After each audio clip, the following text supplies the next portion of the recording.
નમસ્કાર એવરીવન. અમારું નામ શ્રદ્ધા મેમ છે અને હું આ સ્કૂલ ન્યૂ એરા સ્કૂલ સાથે 12 યર્સથી છેલ્લા 12 યર્સથી જોડાયેલી છું. પહેલાં ઇનિશિયલ સ્ટેજ ઉપર મેં એઝ અ ટીચર જોઈન કરેલું હતું. એ પછીથી સર ને મેમના ગાઈડન્સથી ને આગળ વધીને પહેલાં એસિસ્ટન્ટ કોર્ડિનેટર તરીકે કામ કર્યું. એ પછીથી એ થોડો અનુભવ મેળવ્યા પછી મને જે છે એ સ્કૂલમાં કોર્ડિનેટરશીપ મળેલી છે. તો 12 યર્સથી આ એવરી 4 યર્સ અલગ અલગ બ્રાન્ચમાં કામ કરવું, અલગ અલગ પેરેન્ટ્સ, અલગ અલગ છોકરાઓની સાથે. તો અત્યારના ફિલહાલ હું ન્યૂ એરા ગ્લોબલ સ્કૂલના પ્રેપમાં છું, જ્યાં આપણે full on Montessori system follow કરીએ છીએ. કે બાળકો સાથે કામ કરવું કેવું છે આમ? બાળકો સાથે કામ કરવું ઇઝ વેરી ઇઝી અગર આપણે એ લોકોની સમજીએ છીએ, વાતો સમજીએ છીએ. બિકોઝ જેમ આપણે ખબર જ છે કે હરેક બાળક અલગ છે. કોઈ પણ બાળકને આપણે ભલે આપણા પોતાના બાળકોને પણ આપણે કમ્પેર ના કરી શકીએ કોઈ વાર, પણ અગર આપણે એ લોકોની સાયકોલોજી ને બધું સમજી લઈએ કે એ લોકોને શું જોઈએ છે, તો આપણે એની સાથે કામ કરવું બહુ જ ઇઝી પડી જાય. ઓલ્ધો આપણી પાસે જેટલા પણ સ્ટુડન્ટ્સ હોય, જેટલા પણ બાળકો હોય, ઓબ્વિયસ છે કે બહુ જ ડિફરન્ટ થોટ્સથી ને આવે છે, બહુ જ અલગ રીતે એ લોકો ઉછેરવામાં આવે છે. એ લોકોને બધાની સિસ્ટમ જે છે, ઘરની પદ્ધતિ જે છે, બધું જ અલગ હોય છે. પણ તે છતાંય આપણે એઝ અ સ્કૂલ એ લોકોને એઝ અ સ્ટુડન્ટ અગર કેટર કરવા હોય તો આપણે પહેલાં એને સમજવું જરૂરી છે. જેના માટે એઝ અ સ્કૂલ આપણે ઇનિશિયેટિવ લઈએ કે ભાઈ થોડા દિવસો જ્યારે એ લોકો સ્કૂલમાં જોઈન કરે છે ત્યારે આપણે એક એવો સમય રાખીએ છીએ 2-3 દિવસનો કે જ્યારે આપણે એને સમજી શકીએ, એઝ અ ટીચર સમજી શકીએ, બાળક એઝ એ સ્કૂલ આપણને સમજી શકે. તો બાળકો સાથે એઝ અ હોલ કામ કરવું બહુ ઇઝી છે. બિકોઝ એ લોકોને બહુ વધારે કોઈ કોમ્પ્લેક્સિટી ના હોય. એ લોકોમાં જે છે એ નેચરલી આપણી સામે છે. એટલે આપણે ખાલી એનો સ્વભાવ જાણવાનો છે, એની બધી ટેકનિક્સ જાણવાની છે કે કયા ટાઈપના બેકગ્રાઉન્ડથી આવેલું છે. થોડો સમય લાગે આપણને એમાં સમજવામાં, બટ અગર આપણે સરખી રીતના સમજી લઈએ છીએ તો it is very easy for us to cater them કે આ બાળકને આટલું જોઈએ છે, આ બાળકને આટલું જોઈએ છે. સ્નેહા મેમ. નમસ્કાર સર, મારું નામ સ્નેહા છે. હું પહેલાં એનઈપીએસમાં કામ કરતી અને I have experience of more than 20 years with NEPS itself. I also started my job as a teacher first. I was taking English. Then gradually I got the post of coordinator and worked as a head of coordinator at NEPS. Then I went for leave, for maternity leave. Then again I joined as a GIDC coordinator, GIDC branch coordinator. તો ma'am મને એક simple એ જાણવું છે, જે રીતે મેં વાત કરી ને બાળક ઇન્ડિવિજ્યુઅલ છે, જેમ લોકો એવું કહે છે કે જે નવા બાળકો છે એ એડવાન્સ અલગ અલગ થતા જાય છે. તો તમે એવું એક્સપિરિયન્સ કર્યું છે કે ધીરે ધીરે બાળકોનું બેચ એવું આવે છે જે વધારે એડવાન્સ છે અથવા જેની વધારે ધ્યાન રાખવું પડે એવું છે? Yes, of course. Actually, the generation has been changed. તો છોકરાઓ એવા આવે છે જેને આપણે એ લોકોની આમ છે મેમ કહે છે કે એ રીતના આપણે એ લોકોની પદ્ધતિ સમજવી પડે કે એ કઈ રીતના સમજશે. પહેલાંના છોકરાઓ જેટલા હાઈપર નહોતા, એ અત્યારના છોકરાઓ વધારે પડતા હાઈપર છે. તો આપણે એ રીતના એ લોકો માટે પ્લાનિંગ કરવું પડે. ટીચર્સને એ લોકો એવી રીતના મોટિવેટ કરવા પડે કે જે ચાઇલ્ડ જેવી રીતના છે એના માટે એ રીતની એક્ટિવિટી પ્લાન કરે. એ લોકો મેમ મારા ધ્યાનમાં છે કે આપ ફોરેન સ્ટડી કરી છે અને ફોરેન યુનિવર્સિટીની ચાઇલ્ડ સાયકોલોજીનો આપ બંને અભ્યાસ કર્યો છે. તો સ્પેસિફિક 2.5 to 6 યરનું આ એજ ગ્રુપ છે, એનામાં એવું એ ચાઇલ્ડ સાયકોલોજીમાં એવું સ્પેશિયલ શું છે? એમાં સ્પેસિફિક જો તમને વાત કરવામાં આવે તો દરેક આફ્ટર બર્થ, ઇવન એકચ્યુઅલી જોવા જઈએ તો જ્યારે બાળક like when we conceive a child, ત્યારથી લઈને એના બર્થ સુધીના પણ એક ડેવલપમેન્ટલ સ્ટેજ હોય છે. આફ્ટર બર્થ બી એના પર્ટિક્યુલર સ્ટેપ્સ હોય છે કે જેમાં એને ડેવલપમેન્ટ થતું હોય છે, કે એની સેન્સીસ ડેવલપ થાય છે, પછી ધીરે ધીરે એ મૂવ થાય છે, બેસતા શીખે છે, ચાલતા શીખે છે. એ જ રીતે 2.5 યર્સથી 6 યર્સ સુધી બહુ મેજર સાયકોલોજીકલ ડેવલપમેન્ટ ચેન્જીસ આવે છે. તો એ ટાઈમે બાળકને એની ટેન્ટ્રમ ઓબ્ઝર્વ કરવા, એની સાયકલ ઓબ્ઝર્વ કરવી, એની ફૂડ હેબિટ્સ ઓબ્ઝર્વ કરવી, એના ઇમોશન કોની સાથે ચેન્જ થાય છે એ ઓબ્ઝર્વ કરવા એ બહુ જ જરૂરી છે. કારણ કે એ એવી એજ છે, એવી ટેન્ડર એજ છે કે જો એ ટાઈમે એ વસ્તુને પ્રોપર કેર કરવામાં ના આવે તો એ લાઈફ ટાઈમ એક ઇન્જરી, ટ્રોમા બની શકે છે. અને મોસ્ટ ઓફ ધ ટાઈમ બાળકની જેમ મેં તમને પહેલાં વાત કરી કે પહેલાં જે સૂતું હોય તો પડખું ફેરતે શીખવે, ઇફ ગ્રોસ મોટર ડેવલપમેન્ટ થાય છે, એવી જ રીતે સાયકોલોજીકલ ડેવલપમેન્ટ આ વર્ષોમાં 2.5 યર્સથી 6 યર્સમાં બહુ મેજર ડ્રાસ્ટિક ચેન્જ થાય છે. એટલે જેટલી ઇન્ફોર્મેશન્સ પોઝિટિવલી એનામાં કહેવામાં આવે એટલું જ તમને આઉટપુટ ધીરે ધીરે પાછળના યર્સમાં મળે છે. એટલે બ્રેઇન ડેવલપ થઈ રહ્યું છે. બ્રેઇન ડેવલપ થાય છે, એની હેબિટ્સ ડેવલપ થાય છે, એની સેન્સીસ ડેવલપ થાય છે. આપણે બ્રેઇનથી પણ એક સ્ટેપ આગળ જઈએ તો કે એક ફિલિંગ, જે લોજિકની સાથે સાથે એક ફિલિંગ્સની અન્ડરસ્ટેન્ડિંગ હોવી, એ પણ આ એજમાં ડેવલપ થાય છે. મેમ, તો હું આપની વાતથી એ સમજો કે ઓબ્ઝર્વેશન અને એ ઓબ્ઝર્વેશન પરથી એનું રિલેવન્ટ સોલ્યુશન એ આ એજમાં પેરેન્ટ્સ માટે બહુ ઇમ્પોર્ટન્ટ છે. યસ. સર, હું આપના સાથે વાત કરું કે આપે પણ ચાઇલ્ડ સાયકોલોજીનું ડેપ્થમાં સ્ટડી કર્યું છે. તમારું એવું કયું લર્નિંગ છે જે તમે લર્ન કરી અને અપ્લાય કર્યું? તો જેમ ઓલરેડી આ લોકોએ વાત કરી કે 2.5 to 6 યર્સમાં સૌથી ઇમ્પોર્ટન્ટ પાર્ટ છે એનું ફિઝિકલ અને બ્રેઇન ડેવલપમેન્ટ. આ બે એની ટીક પર ભાઈ એડલ્ટ બ્રેઇન ડેવલપમેન્ટ થવું જોઈએ. એનું ઓલમોસ્ટ 80 to 90% બ્રેઇન ડેવલપમેન્ટ 6 યર્સની એજ પહેલાં થઈ જાય. એટલા માટે પ્રી સ્કૂલના યર્સ સૌથી ઇમ્પોર્ટન્ટ છે. એનો કમ્યુનિકેશન્સ કહેવાય, ઇમોશનલ અટેચમેન્ટ એન્ડ ઓપ્શન્સ કે જેનાથી ઇમોશન્સ ડેવલપ થઈ શકે. એ જો સ્ટિમ્યુલસ બાળકોને આપવામાં આવે તો એક ડેવલપમેન્ટ બહુ સિગ્નિફિકન્ટલી સારું થઈ શકે. તો આપણે એને થોડા પાર્ટ્સમાં ડિવાઈડ કરીએ. જેમ પૂછા મેં સ્નેહા મેમ શ્રદ્ધા મેં વાત કરી કે ભાઈ પેલા બ્રેઇન ડેવલપમેન્ટ ઓલમોસ્ટ 2.5 યર્સ સુધી બહુ મિનિમલ હોય, પછી એકદમ સ્પીડમાં એ પીક લે. તો બ્રેઇન ડેવલપમેન્ટ એસોસિએટેડ છે આપણા ફિઝિકલ ડેવલપમેન્ટ સાથે પણ. તો જેટલું આપણે બ્રેઇન ડેવલપ થાય એટલી આપણી ફિઝિકાલિટી પણ વધારે ડેવલપ થાય, એટલી આપણી common sense like gross motor fine motor એ બધું વધારે સારું ડેવલપ થાય. ઇમોશન્સ ડેવલપ થતી હોય, હેબિટ્સ ફોર્મ થતી હોય, રાઈટ. બાળકોની નાની મોટી ક્યુરિયોસિટી એનહાન્સ કરતી હોય કે નવી નવી વસ્તુ કરવાની ટ્રાય કરે, નવી નવી વસ્તુ શીખવાની ટ્રાય કરે. નવું ટોય જોઈએ તો તરત પકડે, એટલે બાળક જૂનું ટોય રમતું હોય થોડા ટાઈમ પછી મૂકી દે, પાછું બીજું ટોય લે, because of kind of curiosity development. નવી વસ્તુઓથી કોન્સ્ટન્ટલી અટ્રેક્ટ થાય. તો જેટલું એક્સપોઝર દરેક વસ્તુનું આ એજમાં બાળકને મળે, અને દરેક વસ્તુનું, ખાલી એવું નહીં કે academic exposure as a school અમે વાત કરીએ છીએ, ઇન જનરલ ઓવરઓલ એક્સપોઝર કે એમની હેબિટ્સ, અલગ અલગ ટાઈપની હેબિટ્સથી પેરેન્ટરી ઇન્ટ્રોડ્યુસ કરે. એમનું ફૂડ તો અલગ અલગ ટાઈપના ફૂડથી ઇન્ટ્રોડ્યુસ થાય, અલગ અલગ એક્ટિવિટી, અલગ અલગ એક્સરસાઇઝ, અલગ અલગ ગેમ્સ, અલગ અલગ ટાઈપનું કમ્યુનિકેશન, ઇમોશન્સ, લેંગ્વેજ.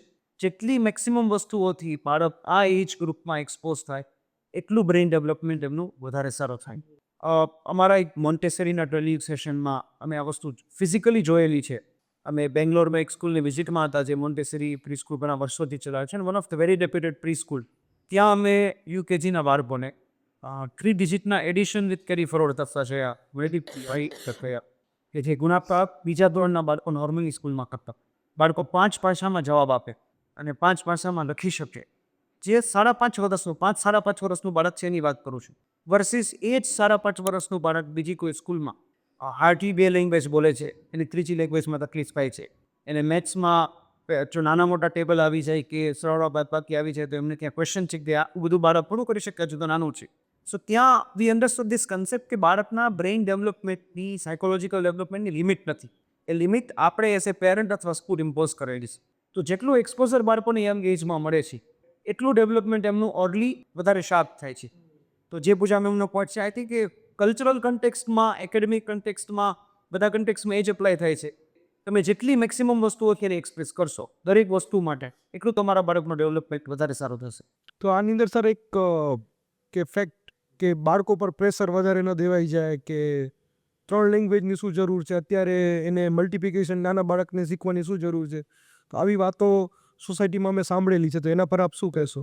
એટલે આ અમે કોન્સ્ટન્ટલી સાંભળતા હોઈએ છીએ કે ભાઈ સ્કૂલનો સિલેબસ વધારે છે, આ બાળકોને આટલું બધું ભણવાની ક્યાં જરૂર છે, આ પાછળથી ભણવાના છે, તમે અત્યારે કેમ ભણાવો છો? સો એ એક રૂટીન ક્વેશ્ચન્સ જે કોન્સ્ટન્ટલી પેરેન્ટ્સના માઇન્ડમાં હોય છે. આ ક્વેશ્ચન પ્રોપરટી આ 2 રીતના આન્સર થઈશ કે પહેલું એક્સપોઝર અને બીજું પ્રેશર. એટલે અમારો કન્સેપ્ટ એવો છે, ઇવન જે આપણે મોન્ટેસરી ટ્રેનિંગમાં શીખ્યા છે, જે ચાઇલ્ડ સાયકોલોજીમાં પણ આ જ વસ્તુ કહે છે, જેના કોર્સિસ અમે કરીએ છીએ, કે એક્સપોઝર છે એ બાળકના બ્રેનને એક્ટિવેટ અને શાર્પ કરે છે. એટલે આપણે એક વખત આગળ વાત કરેલી છે, કોઈ નાના ગામડાનું બાળક ભુજ કે મોરબીમાં આવે તો એને થોડું વધારે એક્સપોઝર મળે, ત્યાંથી અમદાવાદ જાય તો એને થોડું વધારે એક્સપોઝર મળે, ત્યાંથી બોમ્બે જાય તો એને થોડું વધારે એક્સપોઝર મળે. તો આપણે જોઈએ કે ભાઈ મોટા સિટીના બાળકો છે એમાં જનરલ સ્માર્ટનેસ થોડી વધારે, ભલે કે સારું છે, ખરાબ છે, સ્માર્ટ છે, નથી, કે ગામડાનું બાળક પછીથી સ્માર્ટ થશે નથી એવો ક્વેશ્ચન નથી, પણ જનરલી બિકોઝ યંગ એજમાં એમને એટલું બધું એક્સપોઝર મળે છે જે નાના ગામમાં રૂટીન જ મળે, એમને એટલું બધું એક્સપોઝર ના મળે, એ ઓવરઓલ સ્માર્ટનેસ બાળકોમાં વધારે ડેવલપ, વર્લ્ડનો વાઇડર વ્યૂ મળે, સરાઉન્ડિંગનો વાઇડર વ્યૂ મળે. એને એ પેપર પંજાબી છે, એ ગુજરાતી છે, ટ્રાન્સપોર્ટના એકલા અલગ અલગ ઇડિયમે જુએ, માણસોની લાઈફસ્ટાઈલના વેરિએશન એ જુએ છે. સો બાળકોને મેક્સિમમ એક્સપોઝર આપ. અમે જ્યારે એક્સપોઝર આપીએ ત્યારે ઓબ્વિયસલી બાળક ઘણું બધું જોશે, ઘણું બધું ભણશે, ઘણું બધું શીખશે. તો હવે ક્વેશ્ચન આવે છે આટલું પ્રેશર આ એજમાં આપવું કરીએ તો પ્રેશર શાનું બન? પરફોર્મન્સ, એક્સપોઝરનું નહીં. તો પરફોર્મન્સ કાઢી નાખો, પ્રેશર નથી. જોવાનો વ્યૂ નહીં વાત. એક્ઝેક્ટલી એ જ વસ્તુ એને જો આપણે એવી રીતના લઈએ કે ભાઈ મારું બાળક નંબર ઓફ થિંગ્સથી એક્સપોઝ થાય છે, એમાંથી જેટલું ગ્રાસ કરે છે એટલું એને નેચરલી ગ્રાસ કરવા દઈએ, ફોર્સફુલી નથી કરા. કે ભાઈ મારા ચાઇલ્ડને ટીચરે 3 ડિજિટનું સમ શીખવાડ્યા કે 3 લેંગ્વેજ શીખવાડી તો એને આવડી જ જવી જોઈએ. કે બીજા કોઈના ચાઇલ્ડને આવડી ગઈ તો મારા ચાઇલ્ડને આવડી જ જવી જોઈએ. બીજાનું ચાઇલ્ડ 4 લેંગ્વેજ બોલે છે તો મારું ચાઇલ્ડ બોલવું જ જોઈએ. એક જ લેક્ચરમાં આવડી જવી જોઈએ કે પેપરના ડ્યુરેશનમાં જ આવડી જવી જોઈએ. આ એક્સપેક્ટેશનનું પ્રેશર છે. જો આપણે એક્સપેક્ટેશન કાઢી નાખીએ અને બાળકોને એના નેચરલ સેટિંગમાં, એની નેચરલ ડેવલપમેન્ટની સાયકલમાં મેક્સિમમ વસ્તુઓથી જો એક્સપોઝ કરતા જ રહીએ તો ઇવેન્ચ્યુઅલી એનું બ્રેન કોપઅપ કરી જ લેશે. એ શાર્પ જ છે, બાય ડિફોલ્ટ, બાય નેચરલ એ શાર્પ જ છે. જેનું પેરેન્ટ્સને વધારે ચિંતા હોય છે બાળકના ફિઝિકલ ડેવલપમેન્ટની, આ એજનું ફિઝિકલ ડેવલપમેન્ટના કોઈ ક્રાઇટેરિયા છે અથવા જે ગ્રોસ મોટર અને ફાઇન મોટર ટર્મ છે એના વિશે આપ કહો. એમાં જે ગ્રોસ મોટર અને ફાઇન મોટર છે, એમાં જેમ શ્રદ્ધા મેમે કીધું એની જેમ એક થોડા કોઈ કિડ્સના સ્પેસિફિક આપણી હેન્ડ આઈ કોઓર્ડિનેશનનું કામ કરે છે. જેમ કે પેઇન્ટિંગ કરવું, સિલાઈ કરવું, પોરિંગ કરવું, તમે બીટ્સ પોર કરો છો એટલે you have to be very focused. તમારે બહુ કોન્સન્ટ્રેશન સાથે એક બીટ્સ એના અંદર પોર કરવાનું છે. આપણા માટે એવું લાગે કે હા અંદર પોર કરવા એમાં શું મોટી વસ્તુ છે, પણ એક હાથથી બીજા હાથની વસ્તુ એક વસ્તુમાં મૂકવી અને લઈ જવી એ 3 years, 2.5 years કે 4 years માટે બહુ ઇમ્પોર્ટન્ટ છે. પછી બીજી અમુક એક્ટિવિટી અમે કરાવીએ છીએ કે ભાઈ એક ગ્લાસમાંથી બીજા ગ્લાસમાં પાણી નાખવું, મોટા વેસલમાંથી નાના વેસલમાં પાણી નાખવું, માટી ટ્રાન્સફર કરવી, સ્પૂનથી માટી ટ્રાન્સફર કરવી કે ચોખા ટ્રાન્સફર કરવા. સો એ બધી વસ્તુમાં જ્યારે તમારું બહુ મોટું કામ, બહુ ઇમ્પોર્ટન્ટ વસ્તુ છે એ તમારું ફોકસ, હેન્ડ આઈ કોઓર્ડિનેશન, અને અલ્ટિમેટલી ધીમે ધીમે એ તમારી મેમરી ડેવલપ કરે છે. જેમ એવરીબડી ઇઝ અવેર કે આપણે મેમરી લોસ થઈ જાય ને તો બી આપણી અમુક વસ્તુઓ યાદ જ રહે છે. આપણી મધર ટંગ નથી ભૂલતા, સાયકલિંગ નથી ભૂલતા, સ્વિમિંગ નથી ભૂલતા, muscle memory, right? So this is all related. જો વસ્તુ જે છે એ આપણે મેમરીના રિલેટેડ છે. Physical activity is also related to our memory. Gross motor છે એ તમારું બેલેન્સ ડિસાઈડ કરે છે કે આજે મારે એક જ લાઇનમાં દોડવાનું છે તો મારું ફિઝિકલ અને મેન્ટલ બંનેનું અટેન્શન એક જ વસ્તુ પર હોવું જોઈએ. સો એક પ્રીસ્કૂલ તરીકે એ પ્રોપર પ્લાન્ડ એક્ટિવિટી હોય, કોઈ પણ રેન્ડમ એક્ટિવિટી નહીં કે છોકરાઓ ચલો આજે સ્પોર્ટ્સનો પીરિયડ છે તમે દોડો, તો એ તમને ડેવલપમેન્ટમાં ક્યારેય ઇફેક્ટ નહીં મળે. પણ એક પ્રોપર સિલેબસ હશે કે મારે નર્સરીને મંડે ગ્રોસ મોટર આપવી છે તો આ મંડે મેં એક આ વસ્તુ આપી છે, એનું મેં ઓબ્ઝર્વેશન કર્યું કે મારા 30 બાળકોમાંથી 25 બાળકોને પ્રોપર હતું, 5 બાળક ના થયા તો એ કેમ ના થાય, એના માટે મારે શું એક્ટિવિટી આપવાની છે. ઓકે, મારા 30 બાળકોએ પ્રોપર કર્યું છે તો મારું નેક્સ્ટ ચેલેન્જ શું હોઈ શકે. મેં એને સ્ટ્રેટ લાઇન પર દોડાવ્યા છે તો નેક્સ્ટ ટાઈમ હું ઝિગઝેગ પર હું ટ્રાય કરી શકું છું. સો એક પ્લાન્ડ સિલેબસ હોય કોઈ પણ વસ્તુનો, ચાહે સ્પોર્ટ્સ પીરિયડનો છે, મ્યુઝિક છે, તમારી ડાન્સ છે, એ કિડ્સના ફિઝિકલ અને મેન્ટલ ડેવલપમેન્ટ માટે બહુ ઇફેક્ટિવ રહે છે. એટલે મેમ હું સમરાઇઝ કરું તો એક પ્રોપર પ્લાનિંગ અને પર્સનલાઇઝેશન એ બહુ ઇમ્પોર્ટન્ટ છે. પ્લાનિંગ સાથે ઓબ્ઝર્વેશન બહુ ઇમ્પોર્ટન્ટ છે. અમારું ઓનલાઈન રિસર્ચ કર્યું અમે જ્યારે સ્પેસિફિક પ્રી સ્કૂલને લગતા બાળકોના એજ ગ્રુપમાં, તો એની અંદર એક મેજર લોકોનું કન્સર્ન એ છે પેરેન્ટ્સનું કે બોલતા નથી શીખ્યું મારું બાળક હજી. તો આ જે પેરેન્ટ્સની ચિંતાઓ છે એ ચિંતા વ્યાજબી છે કે ચિંતા કરવી જોઈએ, ન કરવી જોઈએ, અથવા એનો સોલ્યુશન શું? જ્યારે હું નાની હતી ને સર, ત્યારે મારા દાદી પાસેથી બહુ વાર સાંભળેલું છે કે કોઈ બાળક ચાલતા વહેલું શીખે, કોઈ બાળક બોલતા વહેલું શીખે. તો આના મલ્ટિપલ રીઝન્સ હોઈ શકે સર. પહેલી વસ્તુ એ છે કે હજી 2.5 year થી 3 yearsના બાળકમાં હજી એટલી બધી વોકેબ ડેવલપ જ ના થઈ હોય. એ માટે જે આપણી પાસે આવે છે અથવા તો ઘરે કોઈ પણ નવી વસ્તુઓ શીખે છે, રાઈટ? તો એ વસ્તુનું એક્સપોઝર આપણે એમને આપવાનું છે. હવે ક્યારે ચિંતા કરવી જોઈએ સર કે જ્યારે 2.5 થી લઈને 3 yearsની એજ સુધી પણ હજી બાળક તમને કોઈ વસ્તુનો રિસ્પોન્સ ના આપતું હોય, તમને શું કહેવાય કે તમારા હાવભાવ છે, તમારી વાત છે એ સમજી ના શકતું હોય, તમારી સાથેનું આઈ કોન્ટેક્ટથી મેન્ટેન ના કરી શકતું હોય, આ ટાઈમ એવો છે સર કે જ્યારે આપણે થોડું કન્સર્ન રહેવું જોઈએ. અગર આપનું બાળક નવા નવા શબ્દ રોજ શીખી શકે છે સર, એ ટ્રાય કરે છે, એ તમારા એક્સપ્રેશન સમજી શકે છે, તમારા હાવભાવ સમજી શકે છે, તમને રિસ્પોન્ડ કરે છે, આઈ કોન્ટેક્ટ મેન્ટેન કરે છે, તો આઈ ડોન્ટ થિંક એ કન્સર્નનો પાર્ટ છે. બિકોઝ એ લોકોનું મેં જેમ તમને હમણાં કીધું એમ વોકેબ હજી ડેવલપ થાય છે, તો ત્યારે એ કન્સર્નની વાત નથી. અગર 2.5 3 યર્સ સુધીને આમાંથી કોઈ પણ લક્ષણ તમને એવું લાગે કે મારું બાળક આ નથી કરતું, આઈ કોન્ટેક્ટ મેન્ટેન નથી કરતું, અથવા તો એ મારી વાત સમજી નથી શકતું, અથવા કોઈ વખત એવું પણ બને સર આપણે પોતાની વાત સમજાવી ના શકે, એના લીધે શું થાય છે સર કે ચીડચીડિયા સ્વભાવનું થઈ જાય, એ ગુસ્સો કરે, તો આપણને એવું લાગે કે એ રેબેલ કરે છે, પણ એ રેબેલ નથી કરતું, એ આપણી વાત અથવા તો આપણે એની વાત સમજી નથી શકતા.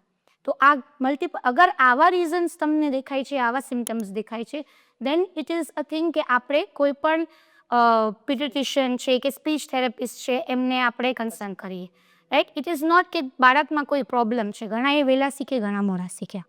આ કેસની અંદર કોઈ પણ પ્રી સ્કૂલ એ પેરેન્ટ્સ અને બાળકોને કઈ રીતે હેલ્પ કરી શકે? બાળક જ્યારથી સ્કૂલે આવે છે ત્યારથી લઈને જ્યાં સુધીની ઈ ઘરે જાય છે સર, ત્યાં સુધી એવી મલ્ટિપલ એક્ટિવિટીઝ આપણી સ્કૂલમાં થતી હોય કે જેનાથી એને એક્સપોઝર મળે.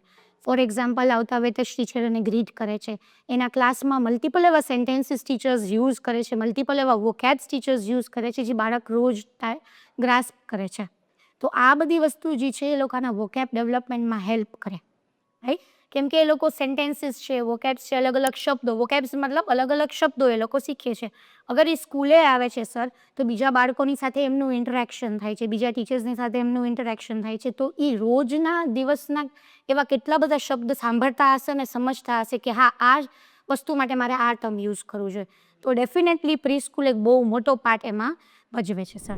મેમ, ફિઝિકલ ડેવલપમેન્ટની વાત કરી, અગેન આ ચાઇલ્ડ સાયકોલોજીનો બહુ ઇમ્પોર્ટન્ટ પોઈન્ટ છે. એનું સોશિયલ અને ઇમોશનલ ડેવલપમેન્ટ છે એ પણ બહુ ઇમ્પોર્ટન્ટ છે, અને એ ચિંતાનો વિષય છે. બહુ તો બહુ ચિંતાનો વિષય છે મેમ, આજના એના જમાનામાં. એના એના વિશે થોડું સમજાવું. યોગેશભાઈ, આજના ટાઈમ માટે તો આ ખરેખર બહુ ક્રિટિકલ ક્વેશ્ચન છે. આઈ ડિસ્કસ ઇન 2 પાર્ટ. એક સોશિયલની વાત કરી છે અને એક ઇમોશનલ વાત કરી છે કે જેમ જેમ હવે ધીરે ધીરે ટાઈમ થતા એક ન્યુક્લિયર ફેમિલીનો ટાઈમ આવી ગયો છે, એમાં પણ સિંગલ ચાઇલ્ડનો કન્સેપ્ટ આવી ગયો છે, એમાં પણ ફાધર મધર બંને વર્કિંગ છે અને ચાઇલ્ડ ઇઝ અંડર કે નેનીના ભરોસે મોટું થાય છે. તો they don't have a concept of sharing, empathy, કોઈ વસ્તુની સ્કેરસિટી નથી. તો એક સોસાયટીમાં અલ્ટિમેટલી એને રહેવાનું છે, એને સર્વાઈવ કરવાનું છે. તો એ સોસાયટીના જે બેઝિક રૂલ્સ છે એ માટેનું ડેવલપમેન્ટ અર્લી એજથી હોવું બહુ જરૂરી છે. જેમ આપણા વડીલો પણ કહેતા હતા કે પાકા ગળે કાંઠા ન ચડે. તો નાનપણથી જો એ બાળકે એના વસ્તુઓ શેર કરતા નથી શીખ્યો, કોઈ એકબીજાની કેર કરતા નથી શીખ્યું કે આજે મારા ઘરે ગેસ્ટ આવ્યું છે તો મારા ટાઈમ ટેબલમાં ચેન્જ થઈ શકે, મારે એના પ્રમાણે ચેન્જ થવું પડે, એ વસ્તુ એને ક્યારે ઓબ્ઝર્વ જ નથી કરી, તો એ આગળ જઈને કે 5th 6th ગ્રેડમાં જઈને એ એડજસ્ટ થવાનું જ નથી, નથી જ થવાનું. એટલે શેરિંગનો કન્સેપ્ટ નહીં આવે, એટલે એ બહુ ઓબ્સેસ્ડ બની જશે, સેલ્ફિશ બની જશે. એટલે હવે હું સેલ્ફિશ છું એટલે હું બીજાની નીડ્સ તો સમજી જ નથી શકવાનું. એટલે ઇવન ઇફ તમારે ફ્યુચરમાં આગળ એના કરિયર માટે ભાઈ એ જોબ કરવાનો છે કે બિઝનેસ કરવાનો છે એ પછીની વસ્તુ છે, પણ જ્યાં સુધી તમે એકબીજાની નીડ નહીં સમજો તો તમે એ સોસાયટીમાં સર્વાઈવ નહીં કરી શકો. ગ્રોથ તો પછીની વાત છે. હવે આવે છે ઇમોશન્સની વાત. હું ઇમોશન્સને ડેવલપ ક્યારે કરી શકીશ કે જ્યારે મારી સામે ચેલેન્જીસ આવશે, I am ready to face the challenge, અને એ ચેલેન્જને હું રિઝોલ્વ કરી શકું એવી કેપેસિટી મારામાં હશે તો જ મારા ડિફરન્ટ ઇમોશન્સ ડેવલપ થશે. ફોર એક્ઝામ્પલ, મને કોઈ વસ્તુ નહીં મળે, હું એક સિંગલ ચાઇલ્ડ છું, મને કોઈ વસ્તુ નહીં મળે તો હું શું કરીશ? એંગ્રી થઈ જઈશ. હવે એ એંગરને તરત આપણે એઝ અ પેરેન્ટ શું કરી દે કે હા ભાઈ ગુસ્સે ના કરતો, હું તને આપી દઉં છું. એટલે આઈ નો કે મને વસ્તુ નહીં મળે તો મારે ગુસ્સો કરવાનો હક છે. પણ જ્યારે હું સ્કૂલમાં જઈશ, ગમે તેવી ઇન્ટરનેશનલ સ્કૂલ હોય કે સેલિબ્રિટીઝની સ્કૂલ હોય, but you have to share things. A time તમારું એ શેરિંગ આવવાનું જ છે, અને એમાં એવું થશે જ કે ભાઈ તમારી વસ્તુ તમારા ટાઈમે નહીં મળે તો તમારું એંગર, હવે એંગરના લીધે જ તમારી સેડનેસ આવે છે. તમારી એક્સપેક્ટેશન જો પૂરી નથી થતી એટલે એ સેડનેસ ધીમે ધીમે ધીમે ડિપ્રેશનમાં કન્વર્ટ થતી જાય છે.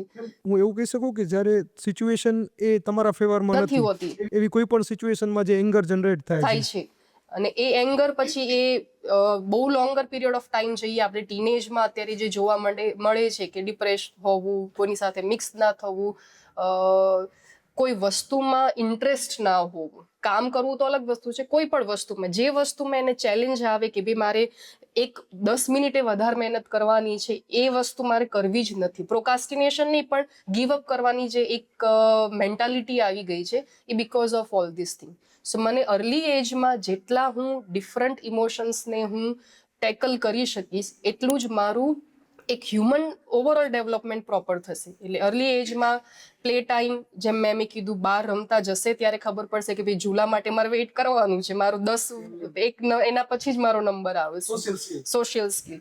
તો એ વેઇટ કરવું, એ પેશન્સ, પછી મારી ગમતી વસ્તુ ના થઈ તો હું અહીંયા ગુસ્સો કરવા માટે અલાઉડ નથી, તો મારે એની પણ મેનેજ કરવાનું છે. સો એંગર મેનેજમેન્ટ, સેલ્ફ સેન્ટરની જગ્યાએ એમ્પથી ફોર એવરીવન. ઓકે, આની પાસે નથી તો હું મારી વસ્તુ પણ આપી શકું. કાલે મારી પાસે નથી, મારા ફ્રેન્ડે મને આપી હતી. સો એ વસ્તુ માટેનો પણ એક પ્લાન્ડ સિલેબસ એક પ્રી પ્રાઇમરી માટે બહુ જરૂરી, બહુ ઇમ્પોર્ટન્ટ છે. એટલે આ 2.5 yearsથી 6 years માટે સોશિયલ ને ઇમોશનલ ડેવલપમેન્ટ માટે પણ એક પ્લાન્ડ પ્લસ જેમ કીધું એક પર્સનલાઇઝ સિલેબસ હોવો બહુ જરૂરી છે. અને એમાં સ્કૂલ ખરેખર બહુ મોટું કામ કરે છે ઘરના એટમોસ્ફિયર કરતાં. મેમ, તમે જે વાત કરી રહ્યા હતા ને, હું સાંભળતો હતો ત્યારે મારું 35નું એજ છે, મારે દીકરી છે, સોસાયટીમાં ઘણા લોકોના દીકરા દીકરીઓ જોયા છે, અને અમારા ફ્રેન્ડ્સ વચ્ચે કોમન ડિસ્કશન એ હોય છે કે અત્યારના બાળકો બહુ ખરાબ રીતે જવાબ આપે છે. તો તમે જ્યારે બોલી રહ્યા હતા ને ત્યારે એના રીઝન શું છે ને એ હું આજે સમજ્યો છું કે જ્યારે એને એ ફોકસ કરવામાં નથી આવ્યું, જે પહેલી વાર જ્યારે કરે છે ત્યારે એને રોકવામાં નથી આવ્યો. એમાં પણ એટલે જ્યારે છોકરાઓ રિએક્ટ કરે છે ત્યારે મોટા ભાગે આપણે એમ કહીએ, હસીએ છીએ કે જો ભાઈ આ નાનું છે તો એ કેવું રિએક્ટ કરે છે. એટલે હી અન્ડરસ્ટેન્ડ કે મારું આ બિહેવિયર એક્સેપ્ટેડ છે. તો 6 વર્ષનું બાળક ક્યારેક ગુસ્સો થઈને વાત કરે ને તો આપણે એને હસવામાં કાઢી દઈએ છીએ કે ભાઈ આ એનો ટોન તો જુઓ, એની સ્ટાઇલ તો જુઓ. ઉપરથી આપણે પ્રાઉડ ફીલ કરીએ છીએ, એને ત્યાં સ્ટોપ નથી કરતા. પણ એ જ વસ્તુ આપણે એવી રીતે વાત કરીએ કે ઓકે, આ વસ્તુને તું આમ પણ આ ભાષામાં પણ કહી શકતો હતો, ઓકે તને એ ના સમજાવ્યું તો હવે તે મારી પાસે કોઈક વસ્તુ માંગી અને હું નથી આપતી, હું તને તારી જ લેંગ્વેજમાં આન્સર આપું છું, હાઉ ડુ યુ ફીલ? તો ચાઇલ્ડ સમજશે કે ભાઈ ગુસ્સેથી આન્સર આપવું તો મને નથી ગમતું, તો સામેવાળાને નથી જ ગમવાનું. ઘણી જગ્યાએ એવું કહેવામાં આવે છે કે અમારા પાસે બાળક ફ્યુ આર્સ છે, આમ તમારા પાસે વધારે છે. તો મેન તમારા એક્સપિરિયન્સથી અમને થોડી એવી એક્ટિવિટી કહો કે જે અમે ઘરે કરી શકીએ અને જેનાથી એની સોશિયલ સ્કિલ અને આ ઇમોશન ડેવલપ થવામાં એને હેલ્પ કરે, પેરેન્ટ્સને હેલ્પ કરે. એક તો જે આપણી સોસાયટી ઇન્ડિયન કલ્ચર પ્રમાણે જે સોશિયલ સ્ટ્રક્ચર છે ને એ જ બહુ મોટો ઇમ્પોર્ટન્ટ રોલ પ્લે કરે છે કે જો જોઈન્ટ ફેમિલીમાં રહેતા હોઈએ તો હવે એમાં બા દાદા અંકલ આંટી ને બધા સાથે હોય છે તો બધાનો એક સ્પેશિયલ ટાઈમ હોય કે ટીવી ટાઈમ છે કે લિવિંગ રૂમમાં તમારે ટીવી જોવાનું, દાદા ઘરે આવ્યા તો દાદાનો ન્યૂઝ જોવાનો ટાઈમ છે. તો હવે એ વખતે મારું બાળક જો રડે ને એમ કે મારે રાયમ્સ જ સાંભળવી છે તો મારે એ વખતે એને સ્ટોપ કરવું જોઈએ કે દાદા આવ્યા છે, પહેલા દાદા એના ન્યૂઝ પૂરા કરશે, પછી જો ટાઈમ વધશે તો તને તારું કાર્ટૂન આપવામાં આવશે. હવે બાળક છે ઓબ્વિયસલી એનો ઈગો હર્ટ થયો છે એટલે ટેન્ટ્રમ કરવાનું જ છે, પણ એ તમારે બહુ પેશન્ટલી, કામલી એને ગુસ્સે થયા વગર એ ટેન્ટ્રમ હેન્ડલ કરવાના છે. અને એ ચાઇલ્ડ બાય ચાઇલ્ડ વેરી કરે. કોઈ બહુ અગ્રેસિવ ચાઇલ્ડ હોય તો એને ઓબ્ઝર્વડ બિહેવિયરમાં કે થોડોક ટાઈમ ભલે રડી લેતું, એ ઓબ્ઝર્વ બિહેવિયરમાં તમે રાખી શકો. કોઈ સમજવા વાળું હોય કે એના ઇમોશન્સ કંટ્રોલ હોય તો એ સમજી જશે કે મને મારા ટાઈમે મળવાનું જ છે પણ મારે બીજાનો ટાઈમ પૂરો કરવાનો છે. સિમિલરલી આજનો જે સૌથી મોટો પ્રશ્ન છે કે બાળક આ નથી ખાતું, આ ખાય છે, એ જ કે ભાઈ ઘરે જે બન્યું છે ને એ જમવાનું છે કમ્પલસરી. તો આજે રોટલો શાક જે કંઈ પણ બન્યું છે એ જ વસ્તુ એની થાળીમાં આપવામાં આવશે. હવે એ વસ્તુમાં ક્યારેક અગેન એ ટેન્ટ્રમ કરશે જ, નહીં જમે, ભૂખ્યું રહેશે. તો કોઈ બાળક ભૂખ્યું નથી રહેતું, એ સર્વાઈવલ ઇન્સ્ટિંક્ટ હોય જ છે. પણ એ જ્યારે ભૂખ્યું થઈને કંઈક વસ્તુ માંગે ત્યારે તમે જે બનાવ્યું છે જે થાળીમાં હતું એ જ પીરસવાનું. પછી તમે એને ભાવતું દૂધ બનાવી દો, મિલ્કશેક બનાવી દો તો એ ક્યારે નથી જમવાનું.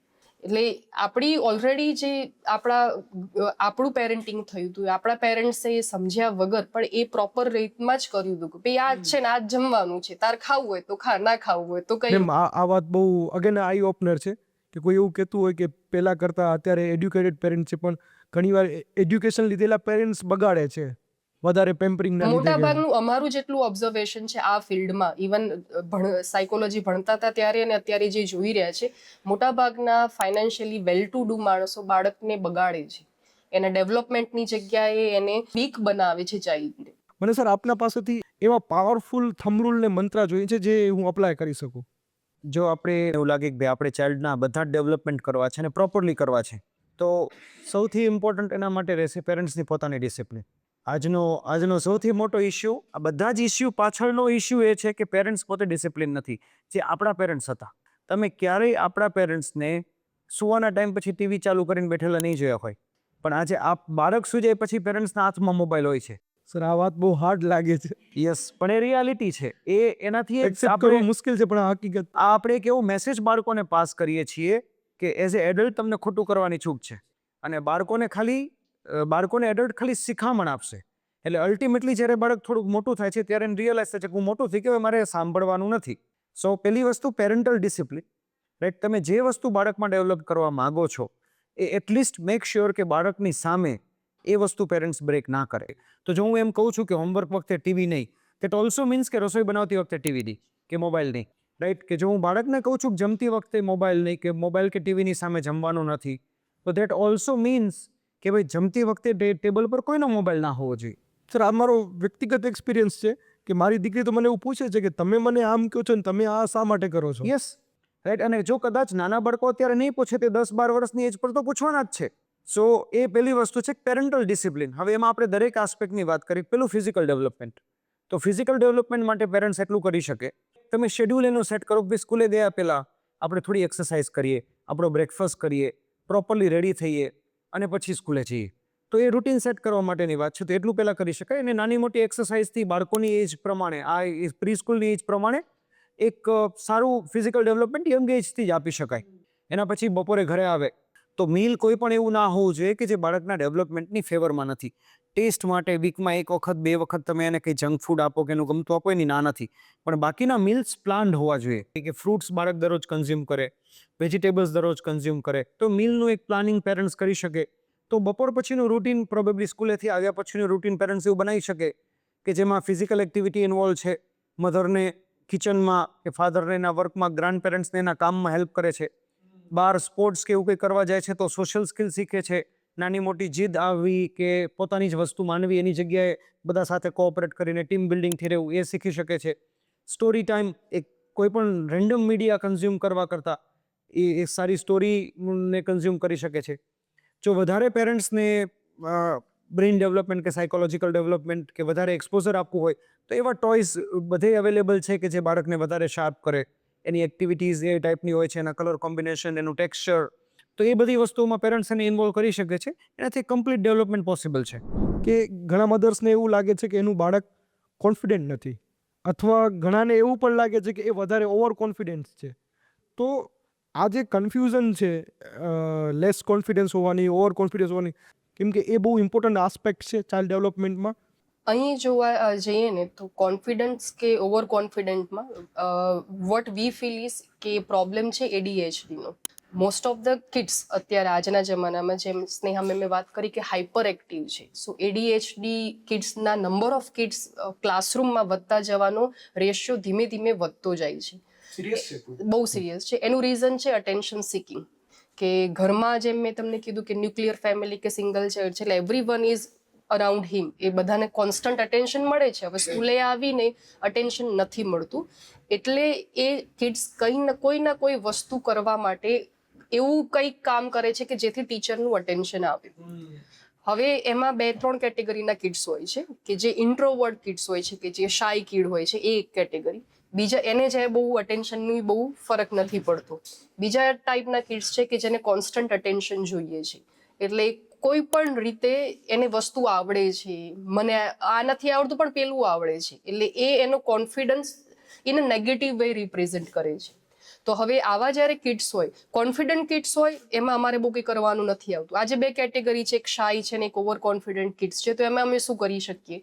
તો એઝ અ સ્કૂલ, જેમ તમને કીધું કે અમારું જે કરિક્યુલમ પ્લાનિંગ હોય છે, એમાં પ્લાનિંગ અને ઓબ્ઝર્વેશન એને ઇક્વલ ઇમ્પોર્ટન્સ આપવામાં આવે છે. એટલે આજે કોઈ એક્ટિવિટી કરી છે તો અમે ઓબ્ઝર્વ કરીએ છીએ કે ભાઈ કોઈ ચાઇલ્ડ પાર્ટિસિપેટ નથી કરતું, ઇન્ટ્રોવર્ટ છે, શાય છે, મિક્સ થતા એના સોશિયલ એક્ટિવિટીમાં ઓબ્વિયસલી ઇન્ટ્રોવર્ટ ચાઇલ્ડને થોડો ઘણો પ્રોબ્લેમ થશે જ ઓપન અપ થતા. તો એના માટે અમે એને સ્પેશિયલ નામ લઈને બોલાવીએ કે ચલો Achyut, you come here and rub the board. એટલે હી વિલ ફીલ કે મને સ્પેશિયલ ઇન્સ્ટ્રક્શન્સ મળી, તો એ ધીમે ધીમે એની સાઇનેશ દૂર થશે. એટલે ઇન્ટ્રોવર્ટમાંથી ધીરે ધીરે એ બાળકો સાથે વાત કરતું થશે, ટીચર સાથે એના પ્રોબ્લેમ શેર કરતું થશે. હવે એ સેમ કેસ છે કે જ્યારે અચ્યુત બહુ જ હાઇપર એક્ટિવ છે અને એને constantly ma'am and keep raising his hand, તો મારે શું કરવું? તો sometimes I have to be talk to him કે અચ્યુત અત્યારે તારો ટર્ન નથી, I need to give importance to somebody else. છતાં નથી માનતું તો I should start avoiding his question. તો એ ધીમે ધીમે સમજી જશે કે જ્યારે મારો ટર્ન આવશે ત્યારે જ ટીચર વાત કરશે. એટલે મારે all the time show of કરવાની કે મને આ આવડે છે એ બતાવવાની જરૂર નથી. એટલે દરેક ચાઇલ્ડ વાઇઝ ટીચરની ઇન્સ્ટ્રક્શન્સ, ટીચરનું બિહેવિયર, ટીચરનું સ્ટુડન્ટ સાથેનું કમ્યુનિકેશન ચેન્જ થતું રહેશે. એટલે આવી રીતે અમારા ક્લાસરૂમમાં આ બિહેવિયર બેલેન્સ થાય છે. એટલે જે શાય છે, ઇન્ટ્રોવર્ટ છે, એ વધારે ડરીને ના રહે, અને ઓવર કોન્ફિડન્સ છે ને એ બોસ બની ફરે નહીં ક્લાસમાં. એટલે એ બંને અમારે બેલેન્સ કરવાનું આવે. મેમ મને સરપ્રાઈઝ થાય છે કે એટલા ડેપ્થમાં પ્રી સ્કૂલમાં કામ થતું હોય છે કે એ ખબર હોવી જોઈએ કે કેટલા સાય લોકો છે જેને મને ચાન્સ આપવાના છે, કેટલા હાઇપર એક્ટિવ છે જેને મને ક્લિયર મેસેજ આપવાનો છે કે અહીંયા બધા ઇક્વલ છે. એમાં હજી જો આપણે ડેપ્થમાં વાત કરીએ ને યોગેશભાઈ, તો અમારી જે કો કરિક્યુલર એક્ટિવિટીઝ છે એની એક કોમ્પિટિશન તો એક અલગ ટાઈપનું વસ્તુ છે, પણ એમાં અમે અમુક વસ્તુ સુધી તો 100% કમ્પલસરી પાર્ટિસિપેશન રાખીએ છીએ. આજે સેમ એક્ઝામ્પલ આપણે જ્યારે રાખીએ તો એક અચ્યુત છે, એક બાળક, એ ઇન્ટ્રોવર્ટ છે ને એ 2 સેન્ટેન્સ ક્યારે બોલી જ નથી શક્યો. હવે now after a month he completed 1.5 sentence. તો મારા ટીચરની ઇન્સ્ટ્રક્શન એવી હશે કે well done Achyut, you completed 2 sentences. So મારું જે રિવોર્ડ છે, મારું જે પોઝિટિવ રીઇન્ફોર્સમેન્ટ છે, કે મારું અપ્રિશિએશન છે ને એ બી ટુ ધ પોઈન્ટ હશે કે એને શેના માટે અપ્રિશિએશન મળ્યું કે he completed the sentences which he could not. એટલે એના માટે ખાલી એવું કોમન નહીં આવે ગુડ જોબ અચ્યુત, તું બેસી જાય, પણ શેનું ગુડ જોબ? એટલે એ પણ અમારા એક સિલેબસનું ક્લિયર કમ્યુનિકેશન કે શેનું એને ક્લેપિંગ મળ્યું. હવે એ જ્યારે અમે ઓબ્ઝર્વ કરતા હોઈએ છીએ કે જ્યારે એક ચાઇલ્ડ છે કે 5 સેન્ટેન્સીસ વેરી કોન્ફિડન્ટલી બોલે છે, તો ઓલવેઝ ઓલ કોમ્પિટિશનમાં એ વિનર થવાનું જ છે. તો એવા બાળકોને અમે એક સેપરેટ કેટેગરીમાં આપી દઈએ કે એ એન્કરિંગ કરશે, એ ઇવેન્ટ હોસ્ટ કરશે, સો દેટ આવા જે બાળકો છે એ આગળ ધીમે ધીમે કોન્ફિડન્ટલી આગળ આવતા જાય. એટલે personalize solution. Yes. At home, what they can do? At home what we can do is કે બાળકને જે આવી રીતે ઘણી વખત જેમ વાત કરી કે ઓવર કોન્ફિડન્ટ ચાઇલ્ડ માટે આપણે બહુ પ્રાઉડ ફીલ કરીએ છીએ, મારા બાળકને તો ક્યાંય પાછું ના પડે, ને જે એક ટિપિકલ ટર્મિનોલોજી યુઝ કરવામાં આવે કે બાળક પાવરફુલ છે, તો એ આપણે એ કંટ્રોલ કરવું જરૂરી છે. ક્યારેક જેમ એરોગન્ટ આન્સર આપી દે, આપણી પોતાની વાત જ્યારે કટ કરી દે, એના કઝિન્સને જ્યારે એ ઇન્સલ્ટ કરી દે ઇન અ વે કે ભાઈ એની ના એને નથી આવડતું, મને વધારે આપે છે, ત્યારે એ બિહેવિયર માટે તમારો આન્સર હોવો જરૂરી છે. કે સપોઝ ફોર એક્ઝામ્પલ કે અચ્યુતે એને એમ કીધું કે ના આને નથી આવડતું, મમ્મા મને આવડે છે, લાવ હું કરી દઉં. તો my reply it should be કે મને ખબર છે તને આવડે છે, but I want to give him a chance. Let's siblings હોય કે તમારા કઝિન્સ હોય, પણ એ કરશે તો એ જેવું કરશે પણ એ કરશે તો એ જ. સો ધીમે ધીમે જે ઘરમાં પણ એક 2 સિબલિંગ્સ વચ્ચે કમ્પેરિઝન આવે, 2 કઝિન્સ વચ્ચે કમ્પેરિઝન આવે, એ એઝ એન એડલ્ટ કોઈ પણ હોઈ શકે, ચાહે બા દાદા હોઈ શકે, મમ્મી પપ્પા હોઈ શકે, એઝ એન એડલ્ટ તમારે એ પ્રોપરલી કંટ્રોલ કરવી પડે. તો મને તો એવું લાગે છે સર મેમ કે કમ્પેરિઝન વાળા જે ટ્રોમા છે એ બહુ લોંગર ટાઈમ સુધી બાળકોમાં રહી જાય છે ને નુકસાનકારક છે. આઈ થિંક એ નુકસાનકારક છે અને એ અનનેસેસરીલી કોમ્પિટિશન ક્રિએટ કરે છે. આજે સિબલિંગ્સ જ છે કે કઝિન્સ છે કે તમારા નેબર્સ જ કેમ નથી, એ ક્યાંક ને ક્યાંક આપણે એવું વાત કરીએ ને કે ભાઈ મારું બાળક તો આ કરે છે, તારું આ નથી કરતું, તો એ 2 બાળકની એક ફ્રેન્ડશિપમાં આપણે દરાર નાખી રહ્યા છે કે ભાઈ આ તારા લીધે મારે દાટ ખાવી પડે છે, હું હવે તારી જોડે રમીશ જ નહીં. સો આપણી કમેન્ટ બહુ ઇમ્પોર્ટન્ટ છે, સ્પેશિયલી આ 6 વર્ષ સુધીના, actually through out the life બહુ ઇમ્પોર્ટન્ટ છે. તમે બાળકને શું વસ્તુ માટે ખીજાઈ રહ્યા છો, શું વસ્તુ માટે રીઇન્ફોર્સમેન્ટ અપ્રિશિએશન આપી રહ્યા છો, તમારા વર્ડ્સ બહુ વાઇઝલી ચૂઝ કરવા પડે. આજે ઘણી વખત આપણે બાળકને એવું કહીએ છીએ કે ભાઈ વાતો જેમ આ લેડીઝ ડિપાર્ટમેન્ટ જેમ વાત કરતું હોય તો શું કે ભાઈ મારું બાળક તો બહુ જિદ્દી છે, આ ખાય જ નહીં, એટલે એના મગજમાં એ બાળકે સાંભળીને આ વસ્તુ ફિક્સ થઈ ગઈ કે ભાઈ હું જિદ્દી છું, મારા ખાવું જ ના જોઈએ. સો બીજું કોઈ એને ટ્રાય કરાવશે ને તો બી એ ટ્રાય નહીં કરે. એક પરસીવ્ડ ઇમેજ એના મગજમાં છે કે ભાઈ હું જિદ્દી છું, મારા આ ના કરવું જોઈએ. ઇમેજ બિલ્ડિંગ આપણાથી જ થાય છે. એટલે એક વર્ડ્સ ચૂઝ કરવા માટે આપણે બહુ વાઇઝ ધ્યાન રાખવું પડે. હવે એક બીજી છે કે જે આ થોડી ક્વેશ્ચનના રિલેટેડ નથી, બટ એ આના રેફરન્સમાં છે કે proper habits, food habit development કરવા માટે કે કેવી રીતે કામ કરી શકાય. તો આજે આપણે ક્યારેય એવી એડવર્ટિઝમેન્ટ નહીં જોઈ હોય કે ભાઈ લડ્ડુ ખાતા ખાતા મોઢામાં પાણી આવે, પીઝા ખાતા ખાતા મોઢામાં પાણી આવે અને ચીઝ લાંબી થાય છે, એવી એડવર્ટિઝમેન્ટ આપણે જોઈ છે. એટલે ઓબ્વિયસલી તમે કોઈ પણ દેશના કોઈ પણ ખૂણામાં કોઈ પણ બાળકને પૂછી જુઓ તેને પીઝા નહીં ભાવતો હોય એવું હશે જ નહીં. એટલે આમ જોવા જઈએ ને તો મને આ છોટા ભીમનું એક કેરેક્ટર ગમ્યું હતું કે આ એક એવું પહેલું કાર્ટૂન હતું કે જેના હાથમાં લડ્ડુ બતાવ્યો હતો અને છોકરાઓ લડ્ડુ ખાતા થયા.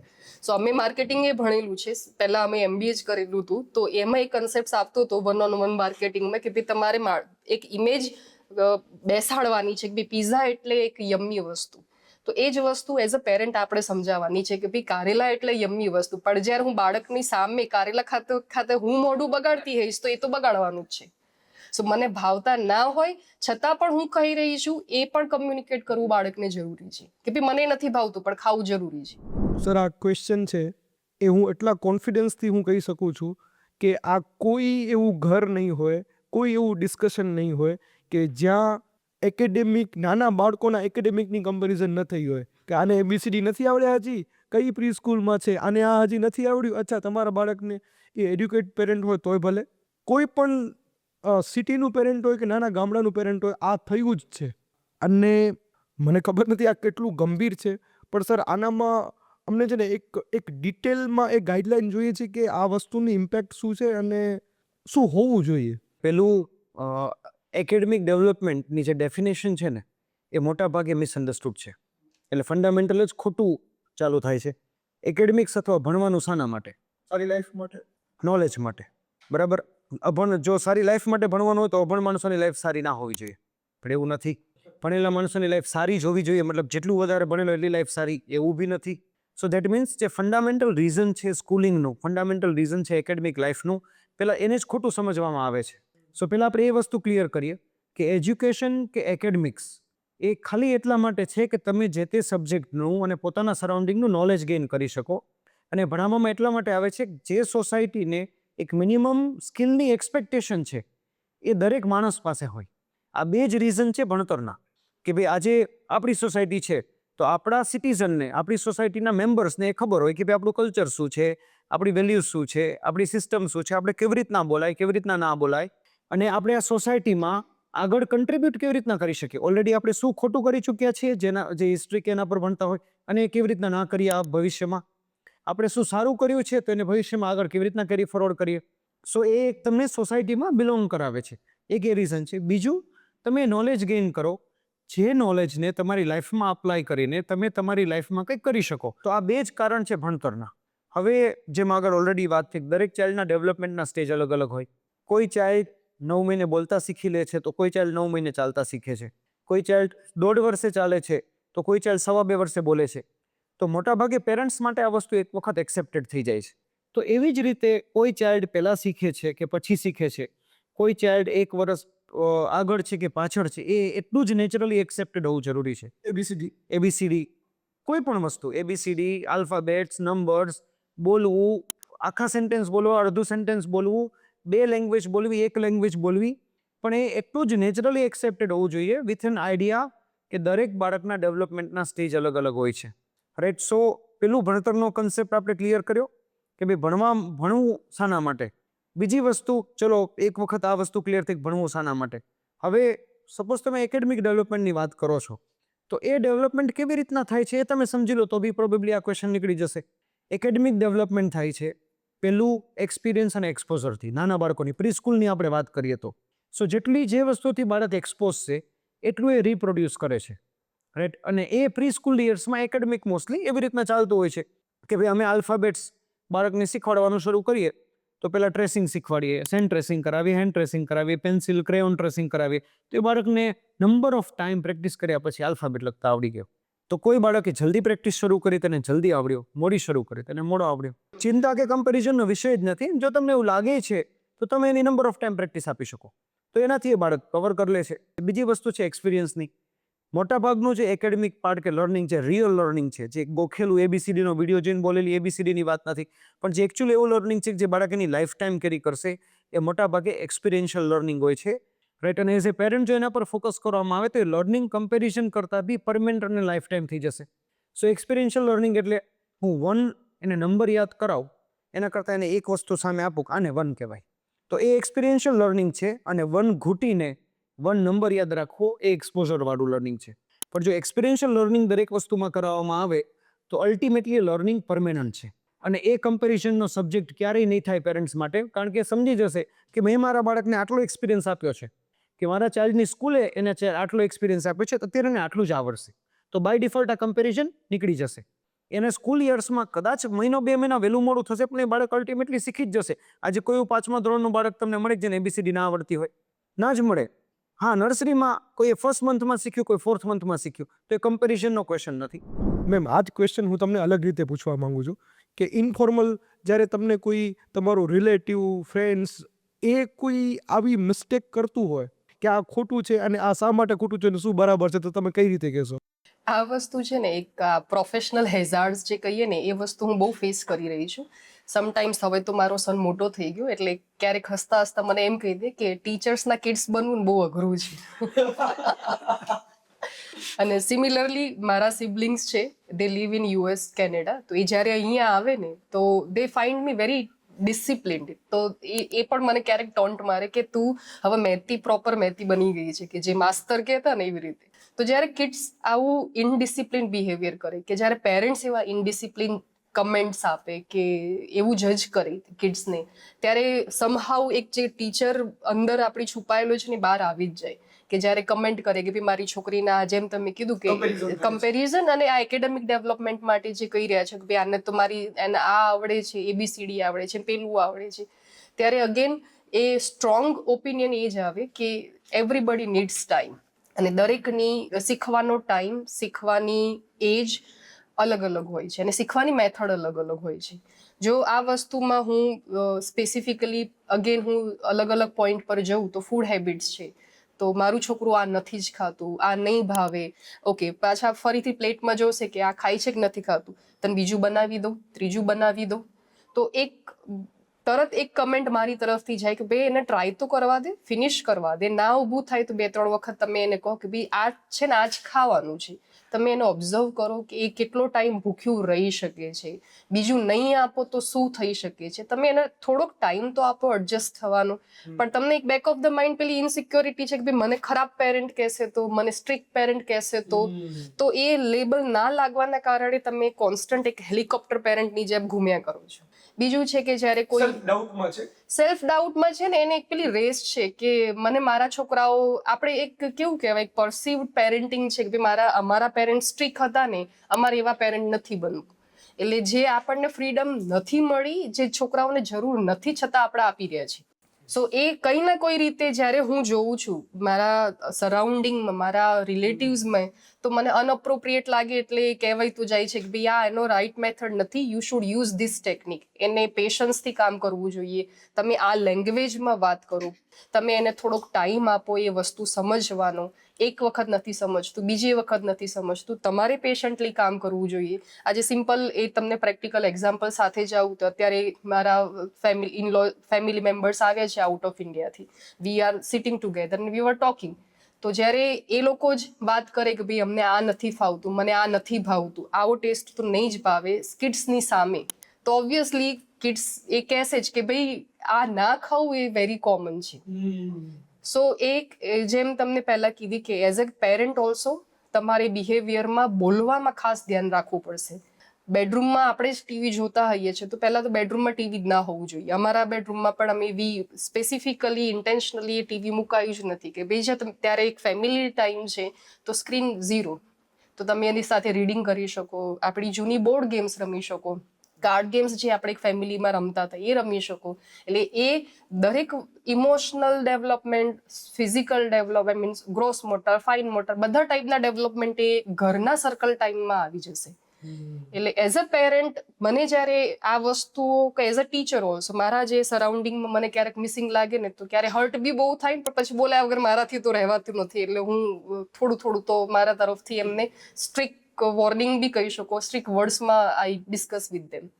મારું આજનું રિયલાઇઝેશન એ છે આ બધી વાત સાંભળ્યા પછી કે ખરેખર આમ બાળક તો બહુ નિર્દોષ છે, એને જજ કરવાની જરૂર જ નથી. આપણે ઘણી બધી વસ્તુ એવી છે, આપણે પોતે શું બોલીએ છીએ, આપણી પોતાની શું હેબિટ છે, આપણે કેટલું ઓબ્ઝર્વેશન કરીએ છીએ, શું આપણે સાચા સોલ્યુશન જોઈએ છીએ કે નહીં. અગેન અમારી કાલે વાત થઈ કોઈ શોર્ટ ફોર્મ રીલ જોઈ લીધું અને એના પરથી પેરેન્ટ્સ ઇન્ફ્લુઅન્સ થઈને ખોટા ડિસિઝન લઈ લીધા.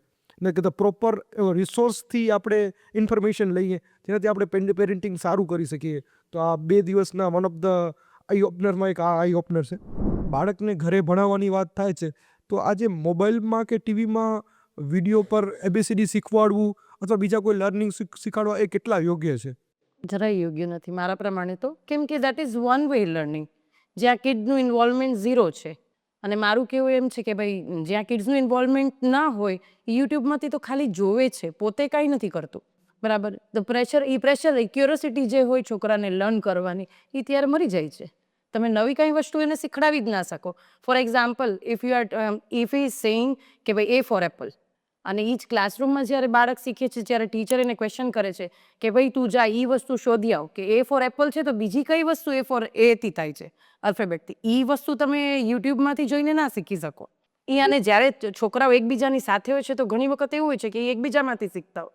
યુટ્યુબમાંથી એ વસ્તુ ના થઈ શકે, એ ખાલી જોઈ જ શકે છે, પોતે ઇમ્પ્લિમેન્ટ કાંઈ ના કરી શકે. કાંઈ રોંગ અન્ડરસ્ટેન્ડિંગ છે, કાંઈ ખોટું શીખે છે તો અહીંયા કોઈ એને કરેક્ટ કરવા માટે નથી હોતું. ઘરે કોઈને શીખડાવવું હોય તો તમે એ રીતની એક્ટિવિટી પ્લાન કરો, છોકરાઓને ફ્લેશ કાર્ડ્સ છે એ દેખાડો તમે. અને એના માટે પણ જે શીખડાવે છે એના પાસે પ્રોપર જાણકારી હોવી જોઈએ કે હું આને કેવી રીતના શીખડાવું. આપણે શીખડાવવા ખાતર શીખડાવી દઈએ તો એનું કાંઈ મિનિંગ ના થાય. તો એને નવી જે વસ્તુ શીખવી છે એની ક્યુરિયોસિટી રહે જ નહીં પછી કે હું આનાથી નવું શું શીખી શકું. મેમ કોઈ એક્ઝામ્પલ કે કોઈ કેસ સ્ટડી કે એવું શેર કરી શકો આપ? જે ઘરે લર્નિંગ થાય છે જે પ્રમાણે સરે અત્યારના આપણને જાણ કરી કે જેનો પાર્ટ છે એ એમને કરવા દો. બિકોઝ અગર આપ એઝ અ પેરેન્ટ એને શીખવાડવા માંગો છો તો તમારે પહેલાં તો રાઇટ મેથડ જાણવી પડે.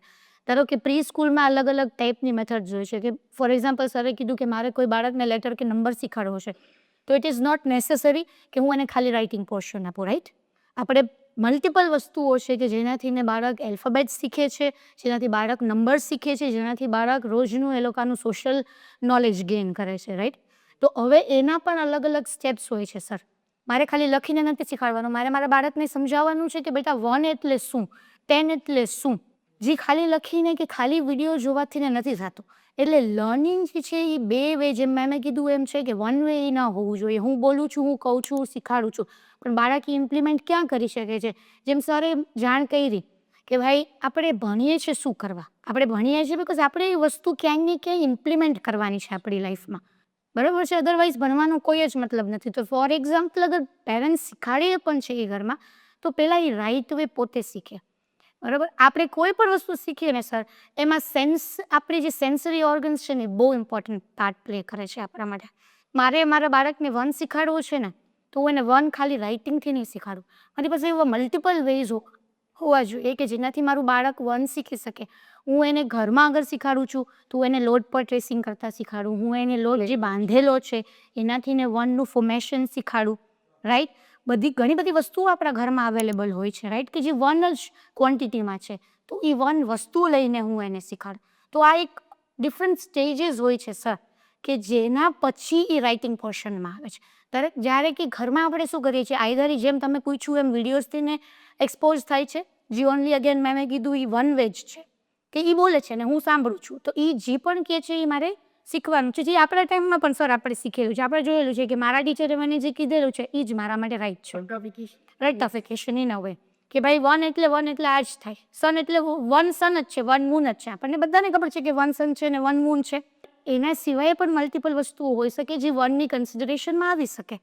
તો પહેલાં આપણે એ શીખીએ કે મારે મારા બાળકને 1ના કોન્સેપ્ટ માટેની બીજી વસ્તુ કઈ શીખવાડવાની છે.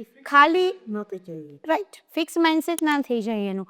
બીજી વસ્તુ કે આપણને ખબર જ નથી કે પહેલાં આપણે એને લખવાનું નથી દેવાનું. આપણે મોટા ભાગમાં શું કરીએ કે આપણે એને વિડીયો શીખવાડી દઈએ, આપણે એને ટ્રેસિંગ શીખવાડી દઈએ, આપણે એને વન લખતા શીખવાડી દઈએ અથવા તો કોઈ પણ આલ્ફાબેટ શીખવાડી દઈએ. તો એ એક નોશન બની ગયું છે કે લખવું એ બહુ મોટી ઇમ્પોર્ટન્ટ વસ્તુ છે.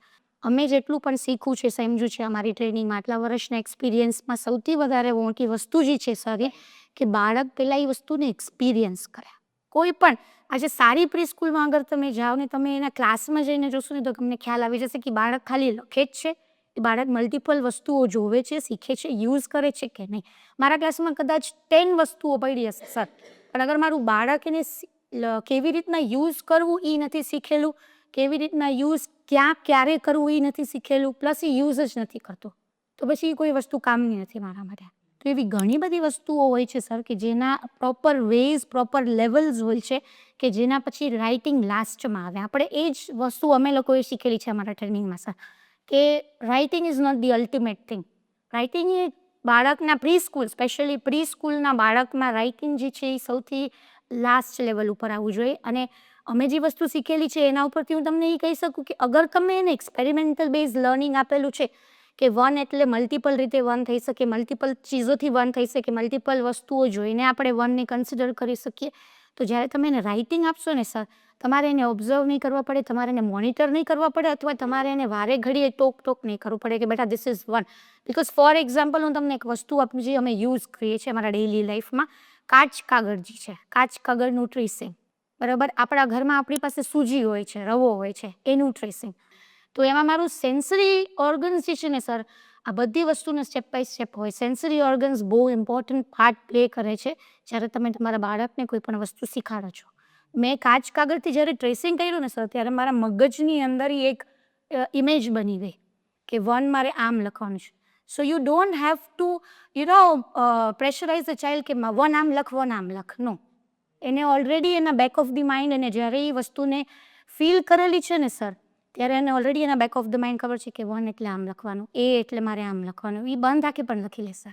ઇમ્પોર્ટન્ટ વસ્તુ છે સર, જે મને પણ હજી સુધી ખબર નથી, બિકોઝ મારા બાળકો એ ટાઈમ પ્રી સ્કૂલમાં હતા, પણ મને આ વસ્તુ એ લેવલ સુધી ખબર નથી. પણ જે મને અત્યારના સમજમાં આવ્યું, ટ્રેનિંગથી ને સમજમાં આવ્યું કે ભણાવવું ઇઝ નોટ ઓનલી રાઇટિંગ, બહુ આગળ સ્ટેપ્સ હોય છે કે જેના પછી આપણે મને લાગે છે રાઇટિંગ. મોટું મેં જે ઓબ્ઝર્વેશન કર્યું છે, મોટું સોસાયટીમાં માન્યતા તે છે કે હા, રાઇટિંગ.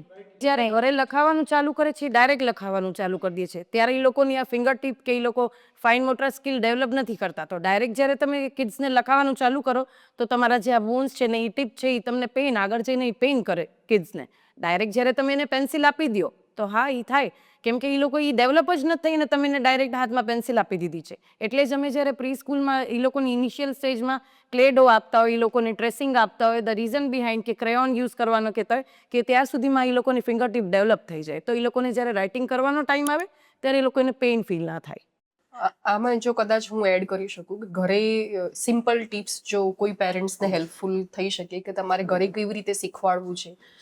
કોઈ પણ પ્રી સ્કૂલનો એક સારી પ્રી સ્કૂલનો છે ને સારો પ્લાન્ટ સિલેબસ હોય, એનું classwork, homework, daily activity, daily task કહેવાય, હોમવર્ક તો ના કહી શકો, એનું ટાસ્ક પ્રોપરલી પ્લાન્ડ હોય. તો તમે એ સિસ્ટમને સમજો કે આજે there are 4 steps to learn any particular language or any particular thing. The first step is listening, speaking, reading અને રાઇટિંગ લાસ્ટમાં આવે. સો લિસનિંગ, સપોઝ સેમ એક્ઝામ્પલ લઈએ કે આજે નંબર 1 ક્લાસમાં ઇન્ટ્રોડ્યુસ થયો છે, તો child should listen number 1 number of time, કે 1 જેટલી વાર સાંભળશે ને એટલી વાર એનામાં ક્લિયર થશે કે હું 1 શીખી રહ્યો છું. તો ઘરે શું કરી શકે પેરેન્ટ કે બેટા give me 1 glass, give me 1 spoon. તે 1 ઉપર તમારે ફોકસ કરવાનું, એટલે જેટલું લિસન કરશે એની ઉપર એટલું ફોકસ કરશે. બીજું છે રીડિંગ. તો હું ઘરે ગમે ત્યાં સેન્ટેન્સીસ હોય, મારું સ્ટોરી બુક છે કે મારું ગમે તે એક નાનકડું એક આર્ટ બુક બનાવી શકું ક્રાફ્ટ પેપર પર કે I have 1 nose, I have 1 mobile. So એ 1 ઉપર મારે અત્યારે હાઇલાઇટ કરવાનું છે. તો એટલે જેટલી વાર એ રીડિંગ કરશે એ 1 ક્લિયર થશે.